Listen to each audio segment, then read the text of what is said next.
ओम शांति। आज बहुत दिन में इकट्ठे हुए हैं, क्या सुनेंगे? क्या सुनेंगे? आगे बैठाओ बच्चों।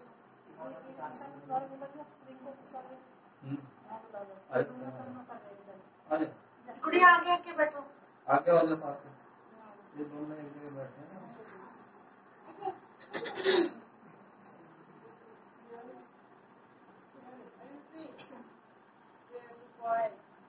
स्पीकर ऊपर करो योगेंद्र भाई। नहीं आएंगे।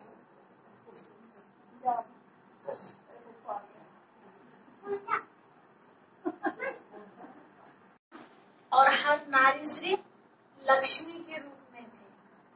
तो वो गुण कौन से थे?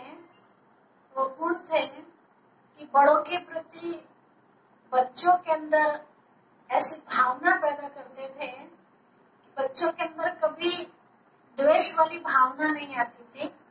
चाहे उसमें ताऊ जी हैं, चाहे उसमें बाबा जी हैं, चाहे उसमें पड़ोस के कोई और हैं, हर किसी के लिए। आपने देखा होगा पहले लोग क्या करते थे, स्कूल से आते थे बच्चे या स्कूल में जाते थे या कहीं और जा रहे हैं तो घर से बाहर निकलते ही, घर में तो पैर छू के निकलते थे, जब वापस घर आते थे तो भी पैर छूते थे। लेकिन घर के बाहर भी देखा, जितने भी अपने से बड़े मिलते गए तो उम्र के हिसाब से किसी को भैया है ना, किसी को दीदी, किसी को चाची है ना, किसी को भाभी, किसी को माँ जी, किसी को बुआ जी, हर किसी को ऐसे कहते हुए, नमस्ते कहते हुए निकलते थे बच्चे। और बड़े भी ऐसे करते थे फिर अपने बड़ों को, है ना। आज भी कईयों को देखा, घर से बाहर निकले, कोई चाची मिली, चाची पाँव पड़ू, ताई पाँव पड़ू, है ना। भले पढ़ते नहीं लेकिन एक अंदर में आदर भाव है उस चीज का। तो वो संस्कार अब वो धीरे धीरे खत्म होते जा रहे हैं। लेकिन इस कोरोना की बीमारी में वो संस्कार ला दिए, है ना। हाँ, कोई किसी को ना छुए, नमस्ते कर ले हाथ जोड़ के, है ना। अभी पहले की जो हम जमाने की बात करते हैं तो पहले लोग बाग हाथ जोड़ते थे आपस में जब मिलते थे, है ना।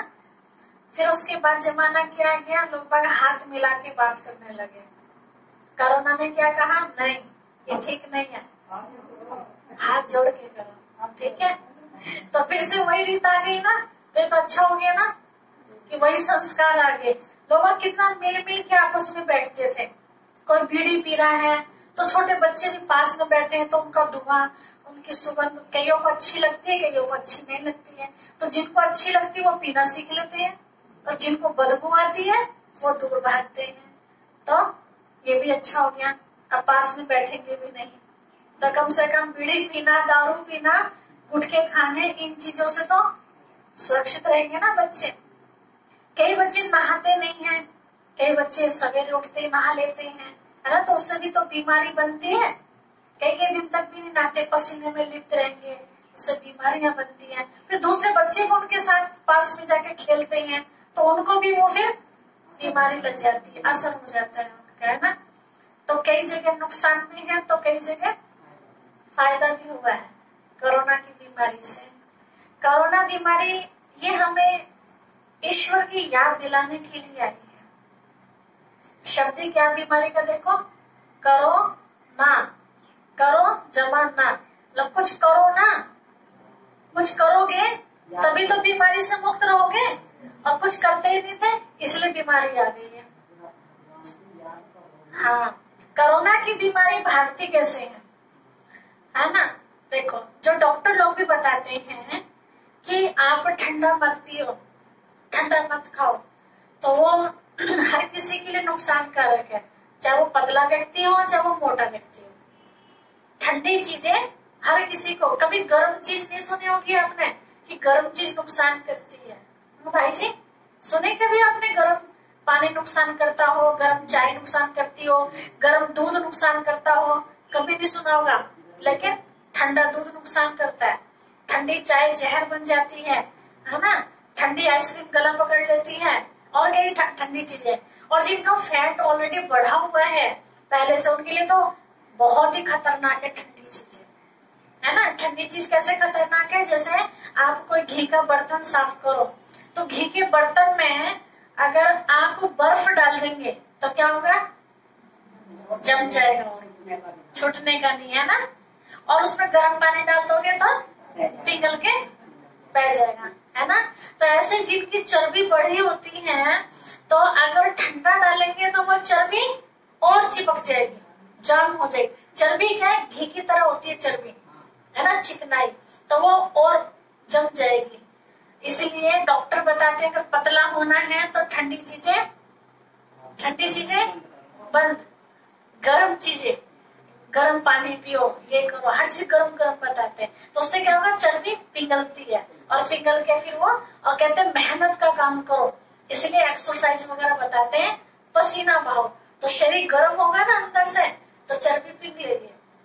तो ये कोरोना की बीमारी भी क्या करी है, कुछ करो ना। तो जो मेहनत का काम करते हैं उन्हें कोरोना की बीमारी नहीं लग रही है। जो पसीना बहा रहे हैं ना खेत में या घर में या धूप में काम कर रहे हैं, उन्हें कोरोना नहीं लग रहा। कोरोना किसको लग रहा है, जो ठंड में बैठे रहे उनको कोरोना लग रहा है, ठीक है। तो अगर कोरोना से बचना है ना, देखो आत्मा कितना ध्यान से सुन रही है, अगर कोरोना से बचना है तो शिव बाबा की याद की मेहनत को हम बढ़ाए। शिव बाबा जो मैं करने के लिए बोल रहे हैं वो हम करें। डॉक्टर लोगों ने, कल ही मेरी किससे बात चल रही थी तो उन्होंने बताया, एक भाई ने, कि बहन जी जिस चीज में ABCD ऐसे प्रोटीन होते हैं चीजों में, है ना, तो ऐसे जो C प्रोटीन वाली चीजें हैं वो ज्यादा खाया करो। तो उससे क्या होगा, कोरोना जो आने वाला होगा, कीटाणु तो आएगा, तो वो तो वायुमंडल में है, आएगा, एक दूसरे को कई बार छू लेते हैं, हमें पता नहीं चलता किसको कोरोना है, तो वो असर नहीं करेगा। तो C जो प्रोटीन हमें मिलता है वो धूप में बैठने से मिलता है सबसे ज्यादा। अब धूप में तो बैठ नहीं सकते, है ना, ठीक है।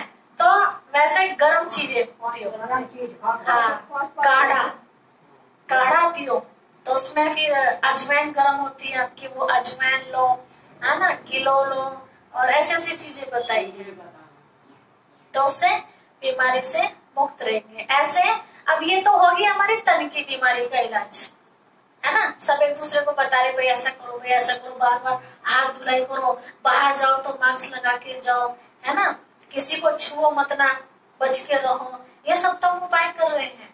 लेकिन मन को कैसे बचाएं, तन को तो बचा रहे हम। तो मन की जो बीमारी लगी है, मन के कारण ही तो तन की बीमारी आई है ना।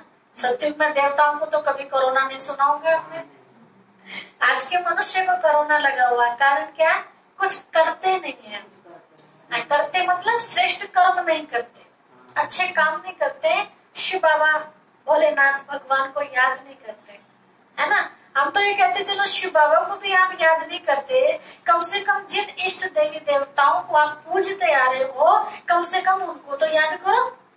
तो उनको भी याद करोगे तो उनकी अच्छाई आपके अंदर आ जाएगी। समझो श्री कृष्ण के पुजारी हैं, या दुर्गा माँ के पुजारी हैं, या लक्ष्मी के, किसी के भी पुजारी हैं, उन्हीं को याद करो। तो जैसे को याद करेंगे तो वैसे उनकी बातें भी तो याद आएंगी। भाई दुर्गा माँ को हम याद कर रहे हैं तो दुर्गा माँ की अच्छाई याद हमें आएगी, तो जब अच्छाई बुद्धि में घूमेगी तो जीवन में भी उतर जाएगी वो।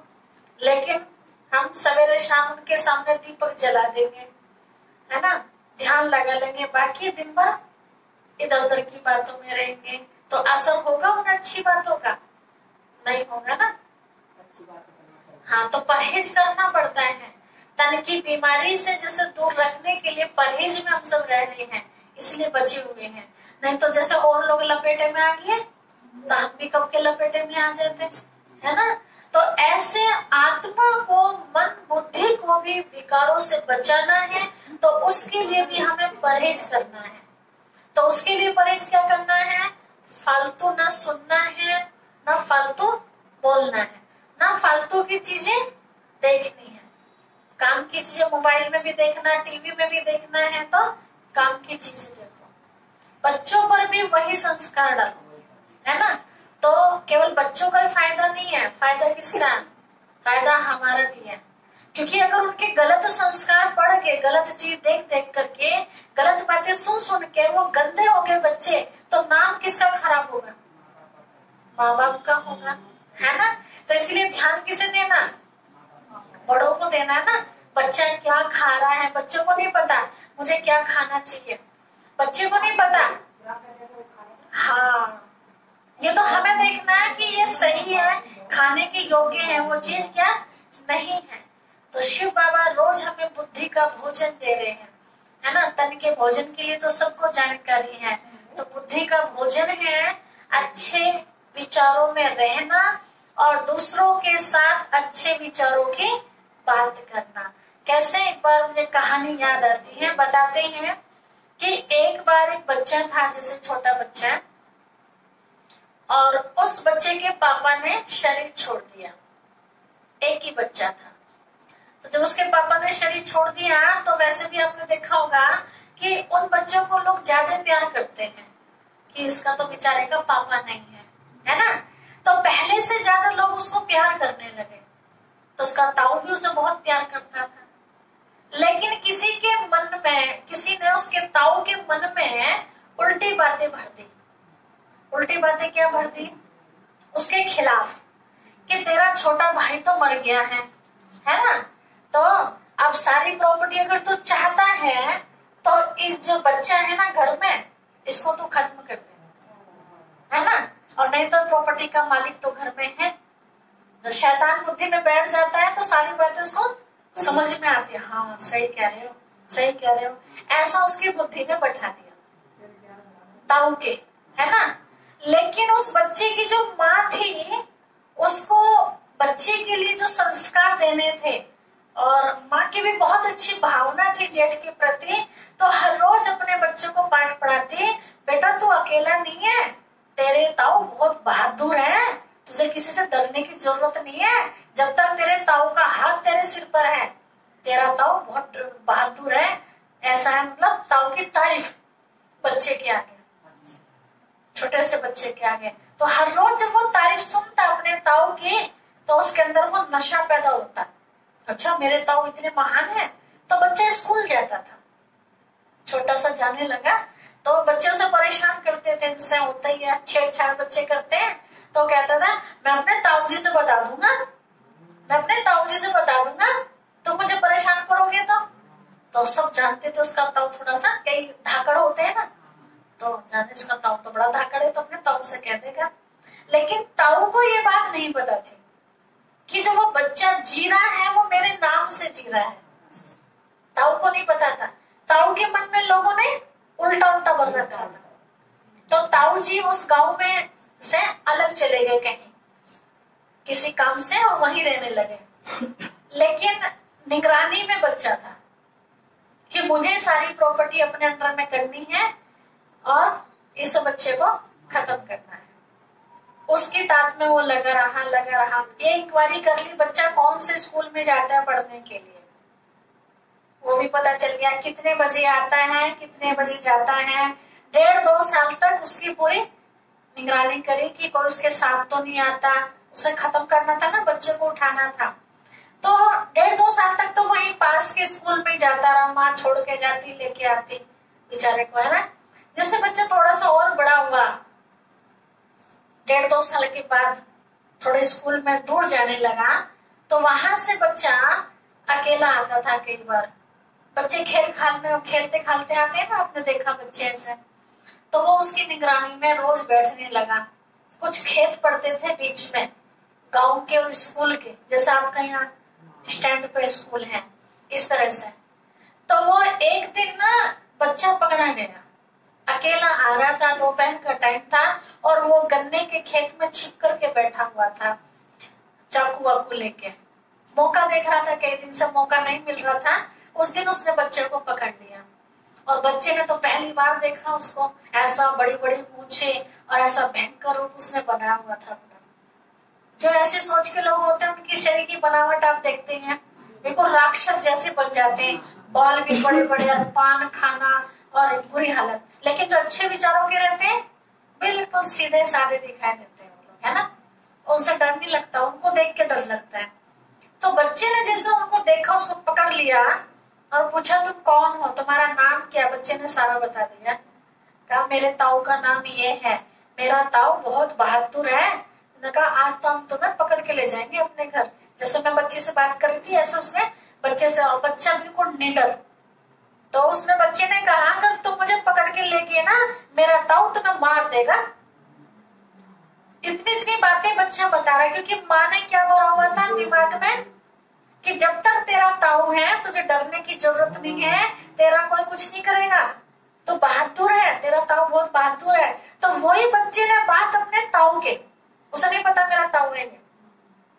तो ये बातें सुन सुन के उसने, जो बच्चा बार बार बोल रहा है तो मेरा कुछ नहीं बिगाड़ सकते, मेरा ताऊ तो बहुत बहादुर है, आप जानते नहीं हो मेरे ताऊ को, मेरे ताऊ का नाम ये है। और वो खुद ही ताऊ सुन रहा है। तो उस बच्चे की वो मासूमता देख के, उसकी वो कोमलता देख के उसका दिल पिघल गया और बच्चे को सीने से लगा लिया कि अरे तू तो मेरा अपना बच्चा, मैं तुझे आज क्या करने जा रहा था। ये मतलब इतना पश्चाताप हुआ दूसरे के कहने से कि मतलब जो बच्चा मुझे अपने बाप की पदवी दे रहा है ना, इतने नशे से वह मेरे याद में रह रहा है, और आज मैं अपने हाथों से क्या कर देता, लोगों के कहने पे कितना बड़ा महापाप कर देता। तो ऐसे कोई कैसा भी हो परिवार में, तो बच्चों के अंदर हमें कौन सी भावना बैठानी चाहिए, अच्छी भावना। अगर उसके अंदर गलत भावना होगी भी ना, तो वो कभी ना कभी परिवर्तन हो जाएगी। भले हमारे से दुश्मनी होगी, लेकिन मासूम बच्चे पर वो दया कर लेगा, वार नहीं करेगा, है ना। अगर भावना ना होती तो बच्चा भी जाता और माँ तो बेकार थी भी, है ना। तो ऐसे आज के टाइम जो संस्कार हम देख रहे हैं दुनिया में, उल्टे संस्कार दे रहे हैं। अपने ताऊ के पास मत बैठना, ताऊ तेरा बहुत खराब है, वो तो बहुत गंदा है, तू भी ऐसी बन जाएगा। इस तरह की शिक्षाएं देते हैं, बच्चे को माँ की शिक्षा देती है। हाँ ऐसे देती है, तो बच्चे का मन ऑटोमेटिक ही वहां से हट जाता है। कभी कहेंगे अपने बाबा के पास मत बैठना, तेरा बाबा तो बहुत हराम है, तुझे टॉफी भी नहीं ला के देता, तुझे नू भी नहीं करता, जब बाबा के पास एक भी रुपया ना हो बेचारे। होता है ना कई बार ऐसा, परेशानी सबके सामने होती है, परेशानी, है ना। हाँ, तो इस तरह की शिक्षाएं। कभी कहेंगे दादी के पास मत जाना, तुझे कुछ देती है क्या दादी, देख मैं देती हूँ तुझे 1 रुपया, है ना। तो इस तरह से दादी से, दादा से, ताऊ से, है ना, चाचा से भी दूर कर देते हैं। कई बार चाचा कमाता नहीं तो बेचारा भतीजों को, भतीजी को देगा क्या वो बेचारा, जब उसके हाथ में है ही नहीं कुछ, है ना। तो इस तरह से संबंधों में बच्चे के अंदर हम ईर्ष्या पैदा करेंगे तो नुकसान किसका करेंगे, अपना ही करेंगे। पहले कितना बड़ा परिवार एक साथ रहता था, और आज छोटा सा परिवार भी एक साथ नहीं रहता। अब फिर से वो दुनिया लानी है ना, जहाँ सब मिलजुल के रहते थे, जिसको सत्युग कहते थे। तो ऐसी दुनिया लाने के लिए ही तो शिव बाबा आए हैं, अपना धाम छोड़ करके। किस लिए आए हैं, बच्चों ने पुकारा, है ना, कि भगवान तुम कब आओगे, हमारी पुकार सुनोगे, हमारे दुखड़े दूर करोगे। तो वो कहता है बच्चे मैं आ गया। अब वो आ गए तो अब हमें क्या करना है, अब हमें क्या करना है, हाँ, अब बाबा जो हमें बता रहे हैं, अब उस पर हमें अपने आप को चलाना है। तभी जो हमने पुकारा है जिस चीज के लिए, वो काम पूरा होगा। ठीक है, समझो कोई बच्चा स्कूल में, मोबाइल के दो पीछे, बच्चा स्कूल में जाए और स्कूल से जो काम मिले वो काम ना करे, तो टीचर कुछ कर सकता है, नहीं कर सकता है ना। बच्चा जा किस लिए रहा है स्कूल में, कुछ बनने के लिए, है ना। तो शिव बाबा भी आए हमें कुछ बनाने के लिए, और हम ना बनना चाहे तो शिव बाबा कुछ कर सकते हैं, कुछ भी नहीं करेंगे। फिर तो कहेंगे भगवान हमारी किस्मत में तुमने क्या लिख दिया। तो भगवान थोड़ी लिखता है, कौन लिखता है, हम जैसा करते हैं ऑटोमेटिक ऐसा ही लिखा जाता है। जैसे किसी भी चीज में आप रिकॉर्ड कर दो, तो जैसा भी आप रिकॉर्ड करेंगे तो क्या होगा, क्या होगा? योगेंद्र भाई फोन बंद कर देंगे। ऐसा ही बोलना नहीं आपको। हाँ, ऐसा ही फिर हमें काटना पड़ेगा। तो इस चीज का हम ध्यान रखें, है ना। हम ध्यान नहीं रखते तभी तो हम खेती में नलाएंगे नहीं, घास नहीं निकालेंगे, तो जो उपजाऊ आप लेना चाहते हैं वो मिलेगी नहीं, मिल सकती ना।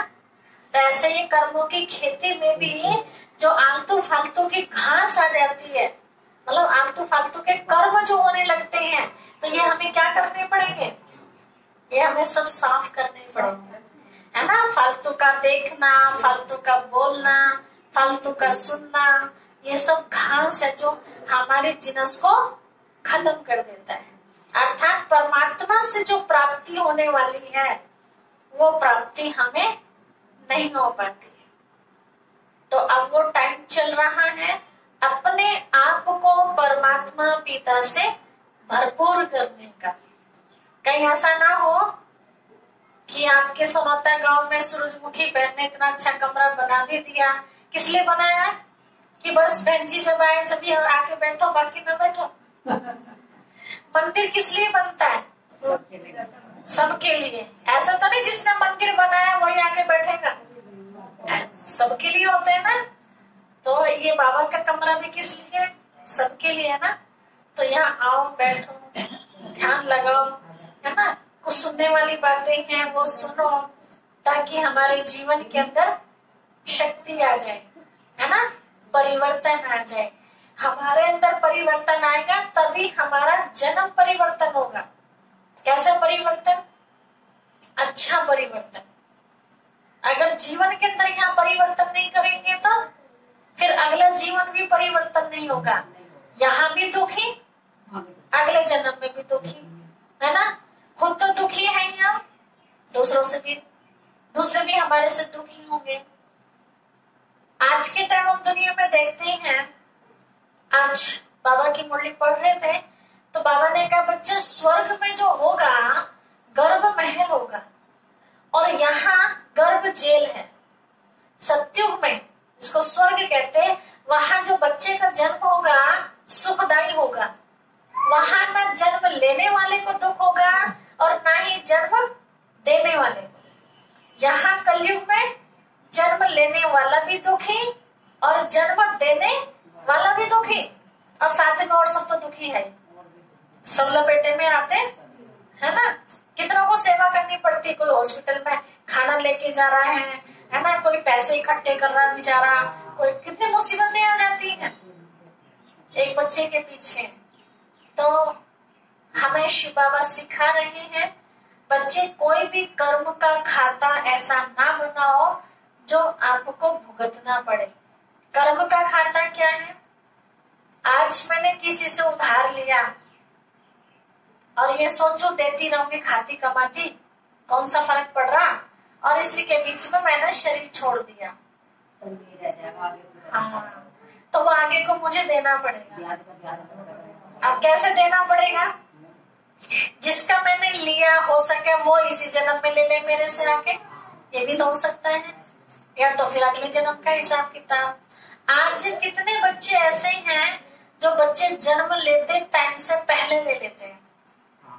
9 महीने का समय होता है, 9 महीने में कोई 8 महीने में ही आ जाता है, कोई 7 महीने में ही आ जाता है। बताइए अब इसको क्या कहेंगे कि उस आत्मा का कर्ज था वो पहले ही आ गया टाइम से पहले तगादा करने के लिए। अभी किसी का जन्म हुआ है कल ही, कोई जान पहचान में ही है, उनके परिवार में से एक माता जी और उनका बेटा ज्ञान में चलता है, उनकी बहू का बच्चा हुआ 7 महीने के अंदर ही, और बच्चा मशीन में है और माँ को भी ऑक्सीजन लगी हुई है, बड़े ऑपरेशन से बच्चा हुआ। इस तरह की दिक्कतें हुई कि हॉस्पिटल पर माँ को ले जाना पड़ा। अब इसे क्या कहेंगे, और 72 घंटे का टाइम दिया है, देखो छोटा सा चूहे जैसा। तो बताइए अब ये क्या कहेंगे, कर्जा था ना किसी न किसी जन्म का, और टाइम से पहले दरवाजा खटखटा दिया, मैं आ गया लेना, तुम दे दो मेरा। हाँ कैसे भी तो देना पड़ेगा। हाँ बिल्कुल, है ना। पहली बात तो हम लेवे उसी हिसाब से जहाँ बिल्कुल इमरजेंसी हो, है ना। कई बिना इमरजेंसी के भी ले लेते हैं खुशी खामे। समझो कोई त्योहार आ रहा, छोटी सी बात है ना, और हमारे घर में कचौरी बनने का नहीं है सिस्टम, लाचार है, मेरे पास पैसे नहीं है, कुछ भी सब जैसी लाचारी है, और मन कर रहा है भाई सबके घर में कचौरी बनेगी तो हमारे तो उधारी लेने चल देते हैं सामान। पता चला कचौरी खाते घर शरीर छोड़ दिया तो कर्जा रह गया, नहीं रह गया। हाँ, तो इसलिए यहाँ शिव बाबा जीव को कंट्रोल करना भी सिखाते हैं। बच्चे हैं तो ठीक है, खाओ पियो, है ना, और नहीं है तो मत ना खाओ। हाँ ठीक है। आज समझो कईयों के मकान में सबके दिवाली पर पुताई होगी और मेरा मकान रह गया, तो उधार लेके भी करते हैं, है ना, तो वो सही नहीं है। ठीक है, कई शादी में उधार लेके लगा देते हैं, है ना। अब पता चला जिसकी शादी हुई वो तो मौज कर रहे हैं, कर रही है ना, बेटे की शादी में लगा दिया। बेटी की तो मजबूरी हो गई है, चलो उसको तो बेचारी को देना ही था, नहीं तो अगले घर उसको क्या क्या सुनना पड़ेगा। लेकिन बेटे की शादी में भी लोग दिखावा करते हैं और खूब बैंड बजवाना, ये करना वो करना। पता चला जिसने बैंड बजवाया वो तो बहू को लेके अलग हो गया। अब मम्मी तू जा, तेरा काम चले, हमें ना पता, तू हाँ ठीक है, होता है ना आज के समय ऐसा यही हो रहा है ना। तो और पता चला कि हमने भी शरीर छोड़ दिया, दिया ही नहीं गया, तो बेटा नहीं देगा अगले जन्म में, कौन देगा, हमें देना पड़ेगा। कई मकान कर्जे से बनवा देते हैं बेटों के लिए, है ना, और पता चला शरीर छोड़ दिया। अब वो बेटे से मांगते भाई तुम्हारे पिताजी, हमें ना पता, बाप मर गया, बाप से ले लो जाके, हम क्या तुम्हारे घर गए थे मांगने के लिए, ऐसा भी देते हैं जवाब। फिर भी बाप में रह गया। अगर बेटा दे देता, क्योंकि बेटा रह रहा मकान में, तो ठीक था, लेकिन बेटे ने दिया। तो ऐसी सी कहानियां जब ये देखने को मिलती हैं तो हमें क्या हो जाना चाहिए, सावधान हो जाना चाहिए ना। हाँ, जितनी चादर हो उतनी ही हम पैर पसारे, है ना। अगर हमारे घर में नमक की रोटी का प्रबंध है तो उसी में आराम से शिव बाबा को भोग लगा के उसी को हम, एक उदाहरण, नमक की तो कोई जमाने में है नहीं, बाबा इतना तो देते ही है कि एक टाइम हम सब्जी बना लेते हैं। लेकिन एक बात कही, अगर ऐसा भी टाइम आ जाए तो भी सुदामा की तरह, सुदामा क्या करता था, 5 घर जाता था, 6ठे घर नहीं जाता था। उसकी कहानी है, पूरा इतिहास बना हुआ है। वो ब्राह्मण था, तो ब्राह्मण का रूल होता है कि वो 5 घर ही मांग सकता है, उसको कमाने का अधिकार नहीं होता। लौकिक में ऐसा मानते हैं, अब तो कमाते हैं सब। पहले जो रीत थी, ब्राह्मणों का नियम था, वो बस कथा करेगा, ज्ञान सुनाने का काम है, और ज्ञान सुनाने का पैसा भी नहीं लेगा, ठीक है, कोई फीस नहीं होगी उसकी, कि जैसे स्कूल में फीस लेते हैं। वो कथा करेगा और गीता का पाठ कराएगा, रामायण का पाठ कराएगा।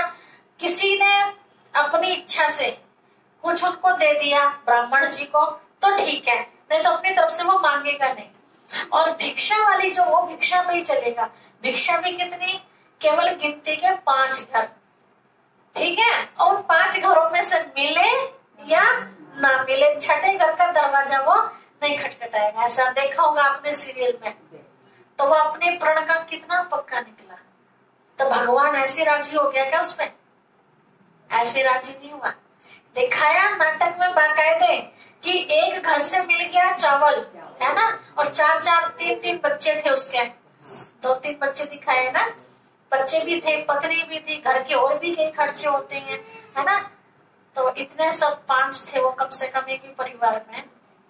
तो चावल मिल गया, और दूसरे देखा अच्छा मांगने आ रहा तो दरवाजा बंद कर लिया, तो दूसरा घर हो गया, तीसरे घर गया, उसने भी दरवाजा बंद कर लिया, चौथे ने भी, और 5वें ने थोड़ा सा दे दिया, तो 2 ही घर से मिला, वापस आ गया। एक बार ऐसा हुआ कि एक ही घर से उसको मिला था, एक ही घर से वो सूखे चावल लेके आ गया, चारों के चारों ने दरवाजे बंद कर लिए थे। एक बार ऐसा दिखाया कि किसी ने भी नहीं दिया था, है ना, एक लास्ट घर बच रहा था 5वां, तब ऊपर से भगवान जी देख रहे थे और लक्ष्मी जी भगवान जी से प्रार्थना कर रही थी कि प्रभु ये क्या न्याय है आपका कि उसको बांधा हुआ है नियम के अंदर, वो अपने नियम में बंधा हुआ है कि 5 घर से छठे घर मुझे जाना नहीं है, और बेचारों के चारों ने दरवाजे बंद कर लिए। अब वो 5वां भी देगा क्या? नहीं देगा। तो देखो, तो भगवान ने कहा इसमें मैं क्या कर सकता हूँ, उसकी किस्मत में होगा तो मिल जाएगा। ठीक है, तो लक्ष्मी ने कहा नहीं ऐसा नहीं, तो कहा तुम्हें दया आ रही है तो तुम दे दीजिए।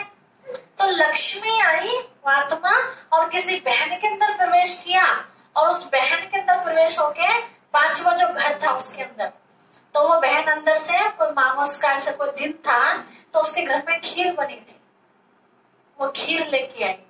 तो वो बेचारा अकेला नहीं खाता था, तो वो अपने घर की तरफ जा रहा था खीर लेकर के। रास्ते में जाते जाते वो कोई घोड़ा बिगड़ा हुआ था, वो भाग रहा था, पब्लिक भाग रही थी। अब वो भी बेचारा, वो भी घोड़े ने जो लात मारी वो भी बिखर गई, और वो भी कुत्ते ने चाट लिया, है ना। तब भगवान जी ने कहा देखा लक्ष्मी जी उनके भाग्य में नहीं था, तो आपने दिया लेकिन उसके भाग्य में नहीं था। तो भी सुदामा के लिए दिखाया इतना कड़ा नियम था कि उसका विश्वास फिर भी भगवान की तरफ से हटा नहीं। हम अपने आप को चेक करें, क्या हम ऐसे हैं? हटाओ ना, कुछ भी हो जाए, देश निकाला भी हो जाए, तो भी भगवान की तरफ से विश्वास, ये भी एक हमारी परीक्षा होती है जो गरीबी आती है हमारे पास, है ना। और उस समय फेल हो गए तो गए कम से। ठीक है, ये दिखाया कि भगवान के प्रति उसका कितना भाव था। 3-4 दिन हो गए थे, खाना नहीं बना था घर पे, बीमार हो गए, रात को उठा, बच्चे मांग रहे खाना, एक चावल लगा हुआ था हंडिया में, उस चावल को आधा हिस्सा तोड़ के पत्तल पर अपनी पत्नी के सिराने रख दिया। वो सो रही थी, सो तो नहीं रही थी पर वो नाटक कर रही थी सोने का कि इन्हें पता ना चले। आधे चावल का भोग लगाने चल दिया भगवान को, आधा चावल से आधा तो रख दिया उसमें पत्नी के लिए पत्तल पे, है ना। और आधा जो चावल था उसको खाया नहीं, भगवान को भोग मंदिर घर में बना रखा था कि प्रभु ये आधा चावल मेरे हिस्से का है। अपने हिस्से का तो कर सकता है व्यक्ति दान, दूसरे के थोड़ी, पत्नी का तो पत्नी को दे दिया। और ये नियम है। देखो पहले कितने समझदार लोग थे कि पत्नी को बराबर का हिस्सा देते थे, और आज के टाइम बाजार में खाएंगे चाट पकौड़ी, घर में चाहे नमक की रोटी भी ना बने, होता है माता जी ऐसा। तो बाबा वही दुनिया ला रहे हैं फिर से, सबके अंदर इतना प्यार मोहब्बत होगा जैसे सुदामा का दिखाया। तो ये जो कहानियां बनाई गई हैं, तो इसमें सारी नहीं कुछ तो सत्य होगी, तभी तो इस तरह की कहानी बनाई। तो वह आधा चावल भगवान को जब अर्पण किया जा रहा था, तो भगवान ने बड़े प्रेम से उसको चावल को आधे को स्वीकार किया। तो वो स्वीकार करा ही रहा था, तो पत्नी उठ के आई, देखा आधा चावल, तो उसने कहा कि मैं भी क्यों खाऊं, आपके आधे हिस्से का चावल आपने भगवान को अर्पण कर दिया, तो ये भी भगवान को खिला दीजिए। मतलब भावना नहीं थी, लेकिन उस तरह से कि पति का धर्म निभाती हो। तब उस सुदामा ने कहा भगवान ऐसे नहीं लेने वाला, अपनी श्रद्धा से खुद अर्पण करो इसको, तब भगवान लेगा। तो वह आधा चावल लक्ष्मी जी ने खाया और आधा चावल श्री कृष्ण जी ने खाया, और दोनों को खा करके डकार आ गए। इधर इनका पेट भर गया, सुदामा का और सुदामा की पत्नी का। बताइए उस आधे चावल ने कितनी बड़ी कमाल की। उधर सारे देवताओं का पेट भर गया। बताइए, ये करिश्मा थी, एक परीक्षा थी कि देखे विश्वास हटता है या नहीं हटता। हम थोड़ी सी परिस्थिति में क्या करते हैं, भगवान ने क्या करी हमारी मदद, कुछ भी तो मदद ना करी हमारी, है ना। हमारा पति बीमार है, उसे ठीक नहीं करता, हमारे बच्चे के चोट लगी, बताओ, है ना, ठोकर लगा दी हमारे बच्चे के, कुछ भी, हमारे बच्चे को फेल कर दिया, इतनी मेहनत से बच्चा पढ़ रहा था। कई बार नौकरी पे बिल्कुल लास्ट मौके पर सारे पेपर हो गए और एक किसी कारण से बच्चा 1 नंबर से रह गया नौकरी पे, तो दोष किसको देते? लो, हमारे बच्चे की नौकरी ना लगे भगवान ने, जिसकी भी पूजा करते उसी को दोष देते। अब बताइए। अपने कर्मों को नहीं हाँ, अपने कर्म हम नहीं देखते कि कोई ना कोई पिछला हिसाब किताब ऐसा हुआ होगा। हमेशा एक बात हम याद रखें, कहीं बहुत हम पूजा पाठ कर रहे हैं और फिर भी हमारे जीवन के अंदर सुख शांति जो होनी चाहिए है ना, वो हमारे जीवन में नहीं है। जैसा मीरवती माता जी है, इतना बाबा को याद करती है लेकिन कहते 6 तरह की दवाई खा रही है, 6 बीमारियों की, है ना। तो इसमें कोई बड़ी बात नहीं है। कई तो माता जी 12 तरह की भी खा रहे होंगे। आप घर में हो, बहुत अच्छे लोगों को देखो, मशीनें लगी पड़ी हैं लेटरिन बाथरूम के रास्ते में, हॉस्पिटल में बेचारे, उनके घर वाले जमीन गिरवी रख, घर भी गिरवी रख उसको ठीक करने में, और फिर भी वो ठीक नहीं है ना। तो अगर हमेशा खुश रहना है तो कभी भी अपने से ऊपर वालों को हम ना देखें, अपने से नीचे वालों को हम देखें। कितनी दरिद्रता में लोग जी रहे हैं, उनसे तो बेहतर है ना। 2 घड़ी हमें भगवान के महावाक्य भी सुनने को मिल रहे हैं, हमारी आंखें काम कर रही है, हमारे कान ठीक काम कर रहे हैं, हमारी जबान ठीक काम कर रही है, हमारा दिमाग भी ठीक काम कर रहा है कि जो हमें समझाया जा रहा है वो बात हमें समझ में आ रही है। उनको देखो नहीं तो जो घूमते रहते हैं बावले, मुंह से राल टपकती रहती है उनकी। सोचो हम कितने खुश नसीब हैं।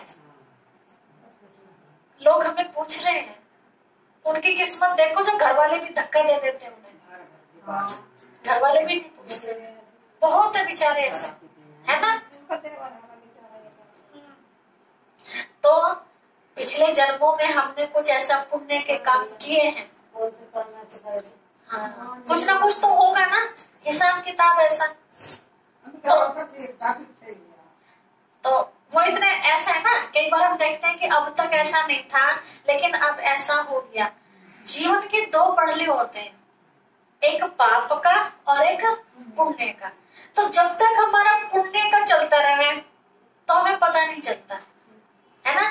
लेकिन जिस दिन हमारा वो पुण्य खत्म हो जाता है उस दिन फिर वो हमारा पाप सामने आता है, वो किसी भी रूप में हो जाए, चाहे वो दिमाग फेल हो जाए किसी का, या चोट के कारण हो गया कि हमें चोट लग गई है, या कुछ नुकसान हो किसी भी कारण, मतलब उस दिन हमारा पुण्य का। आपने देखे होंगे कई बहुत पाप करते हैं लेकिन बहुत सुखी हैं, बहुत अच्छा खा रहे हैं, अच्छे मकानों में रह रहे, अच्छे ऐशोआराम में रह रहे, और बहुत सताते हैं लोगों को, बहुत धोखाबाजी करते हैं लोगों के साथ, फिर भी खुश है। तो बड़े बुजुर्ग क्या कहते हैं, चिंता ना करो, अभी पुण्य फल रहा जरा, हाँ अभी पाप का घड़ा भर, जिस दिन भर जाएगा उस दिन देखना क्या हाल होगा। अभी पिछले कर्मों जो थे ना वो अच्छे थे, उसका पुण्य का फल खा रहे हैं, है ना। जिस दिन पाप का चालू हो जाएगा उस समय कोई नहीं बचा सकेगा। ये सबके साथ है कहानी। तो बाबा हमें वही चीज सिखाने के लिए आए हैं, बच्चे जो हो चुका सो हो चुका, लेकिन आगे के लिए तो हम इस चीज के लिए सावधान हो जाए। तो अगर शिव बाबा को याद करते करते भी कोई हिसाब किताब हमारा ऐसा है चल रहा है बीमारी के द्वारा, या गरीबी आ रही है समझो, है ना, तो ये सोचो बाबा को मैं याद कर रही हूँ जब ये हाल है, और बाबा को याद ना करती तो फिर क्या हाल होता, ये सोचो। जैसे गर्मी पड़ रही है, पंखे के नीचे बैठे तो हमें इतनी दिक्कत हो रही है, और पंखा ना होता तो कितनी हाल। ऐसे समझ लीजिए कि शिव बाबा के महावाक्य सुन रही है, अमृत वेला 4 बजे उठकर उसको याद भी कर रही हैं, उसके बताए अनुसार शुद्ध भोजन भी कर रही हैं, उसके बताए अनुसार हम अपने को विकारों से बचा भी रहे, फिर भी हम परेशान हैं। फिर क्या हाल होता अगर हम इन मर्यादाओं में ना होते तो फिर तो शायद हॉस्पिटल में पड़े रहते। शुक्र समझो कि बाबा का हाथ मेरे सिर पर है, तो कभी भी उदास होने की जरूरत नहीं है। कोई नुकसान हो गया उसमें भी उदास होने की जरूरत नहीं है। कोई हिसाब किताब था, किसी ने पैसे मार लिए, चिंतन तो चलता है, लेकिन उदास होने की जरूरत नहीं है। उसका कर्जा होगा हमारे पर, चलो देखे पीछा छुटा। आज हमारे 3000 रुपए देते किसी ने दिया, हाँ, जब हमने 10 बार मांग लिए, कई बार तो केस करने के बाद भी नहीं मिलता पैसा। हाँ, तो फिर छोड़ने में फायदा। और माँ का बेचारा सब लेने गया था, छोटा वाला बंदा, उसके 7,000 रुपए काटे थी। जेब काट ली, उसके थे वो लेगा काट कर। आप क्या कर सकते हैं।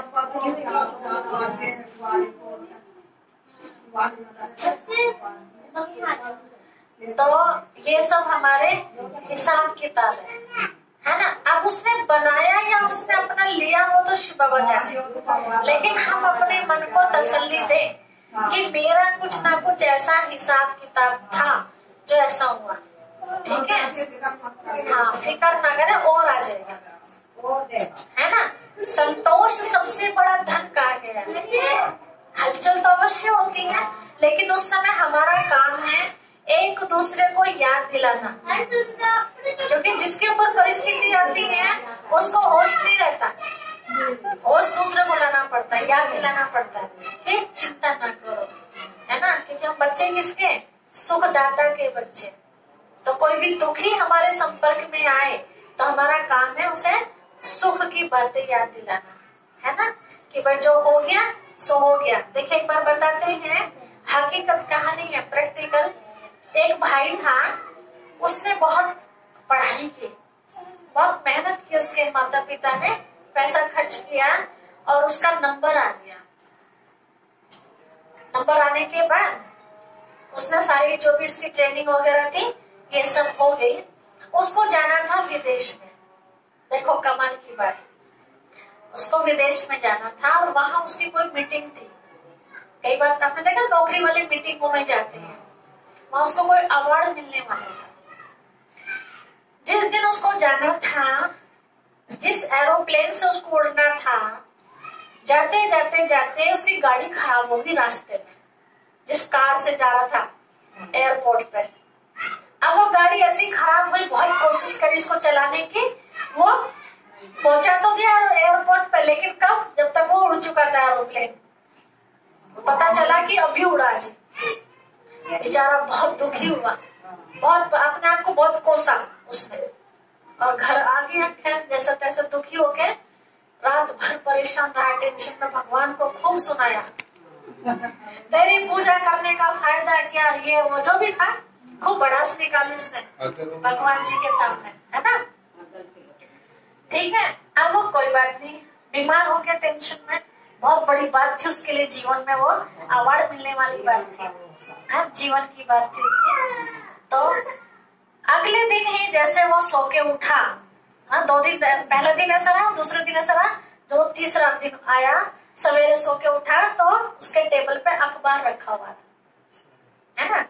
तो देखा, सुस्त सा तो हो ही रहा था, सोच सोच के बीमार कर लिया था अपने आप को कि मेरी मेहनत बेकार गई है वो। तो उसने जैसे पैर लटकाए बेड पे से, तो टेबल पे अखबार रखा था, तो अखबार में ऊपर ही ऊपर बड़ी हेडलाइन में लिखा हुआ था मोटे अक्षरों में, जो एरोप्लेन जिसमें उसको जाना था वो उसका एक्सीडेंट हो गया। जिस एरोप्लेन में जाना था उसको, जो उड़ गया था, उसका एक्सीडेंट हो गया, और उसमें आधे से ज्यादा तो मर गए और बाकी थोड़े से लोग वो घायल करके वो भी हॉस्पिटल में पड़े गए। उसकी वो पूरी खबर, उसकी आंख खुली की खुली रहेगी, ये क्या। जब उसने पढ़ा तो उसने कहा, भगवान तेरा लाख लाख शुक्रिया। तो बताइए, अच्छा ही करता है ना। लेकिन उस समय कि मेरा एरोप्लेन छुड़वा दिया, भगवान तेरा, मैंने तेरा क्या बिगाड़ा था, है ना। और फिर शुक्रिया कर रहा कि अच्छा हुआ मेरी जान तो बच गई, डिग्री तो दोबारा भी मिल जाएगी, है ना। हाँ, तो इसलिए कहते हैं कि जो भी परिस्थितियां आती हैं किसी भी तरह की, तो कहीं ना कहीं उसके पीछे एक कल्याण छिपा हुआ होता है, लेकिन उस समय हम भूल जाते हैं, है ना। हनुमान की तरह, जैसा हनुमान अपनी शक्तियों को भूल जाता था ना, तो उसको याद दिलाना पड़ता था कि तुम्हारे अंदर तो इतनी शक्तियां, बचपन में दिखाते हैं हनुमान इतना शक्तिशाली था कि वो कोई ऋषि तपस्या कर रहा है जैसे, तो वो ऐसे उठा देता था, ऋषियों को परेशान करता था वो। तो फिर किसी ऋषि ने उसको श्राप दिया था कि कि जाओ तुम अपनी शक्तियों को भूल चुके हो। जब तुम्हें कोई याद दिलाएगा, जब तुम्हें याद आएगा, उससे पहले तुम्हें अपनी शक्तियां याद नहीं आएगी। तब करता था ना, बचपना था उसके अंदर, उसे पता ही नहीं था कि मैं पाप कर रहा हूँ या पुण्य कर रहा हूँ, किसी की तपस्या में खंडित डाल रहा हूँ। तो उसको कब शक्तियां याद आई? जब जरूरत पड़ी, जब सीता की खोज लगाने वाली बात थी, तब उसको याद दिलाया कि तुम कौन हो। तब उसके अंदर जो अच्छा मैं ये हूँ, तब देखो कैसे सीता का पता लगा दिया अकेले में, पूरी लंका में आग लगा दी, है ना। कहा अपने आप को वो नॉर्मल तरीके से मानता था। तो ऐसे बाबा भी हमें याद दिला रहे हैं, बच्चे तुम कम नहीं हो, तो बहुत शक्तिशाली आत्मा हो। कौन सी आत्मा हो? तुम वही देव आत्मा हो। तुम श्री कृष्ण के साथ खेलने पालने वाले बच्चे, तुम वही लक्ष्मी नारायण वाली आत्मा हो। तुम साधारण नहीं हो। आज ही तो तुम खाली हो गए, लेकिन तुम तो सोने के महलों में रहते थे। अब फिर से वो सोने के महल बनने वाले, ये यही चाहिए, यही चाहिए, समझ चाहिए। हाँ, ये तो लूट लेंगे लोग बाग। किसी को ये भी पता चल जाएगा आज के टाइम कि इनके ऊपर कर्जा ना है और इनकी कमाई बहुत हो रही है। दिन दाड़े लूट लेते हैं लोग। इसलिए कभी अपने घर का पैसा वो मत बताना जी, हम तो बेफिक्र है जी। कह देगा जी हाँ थोड़ा बहुत हैगा, कर्जा देते रहेंगे। हो ना भले, हो ना भले, ये जमाना है आज का, ठीक है। कोई बच्चा कैसे खा पी रहा, हाँ भगवान टाइम पर 2 रोटी दे देता है और हमें चाहिए क्या? ये मतलब बताओ हमारी गेहूं की टंकी भरी पड़ी है, हमें चिंता ना, ठीक है। पता चला आपको तो नींद के वो पाउडर से छिड़क। बच्चे रोज कहेंगे मम्मी 5 रुपए दो, मम्मी 5 रुपए। कई बार ऐसा होता है, अभी पीछे की घटना, ताजी घटना है, माँ अपने घर बेटी की शादी की तैयारी वैसे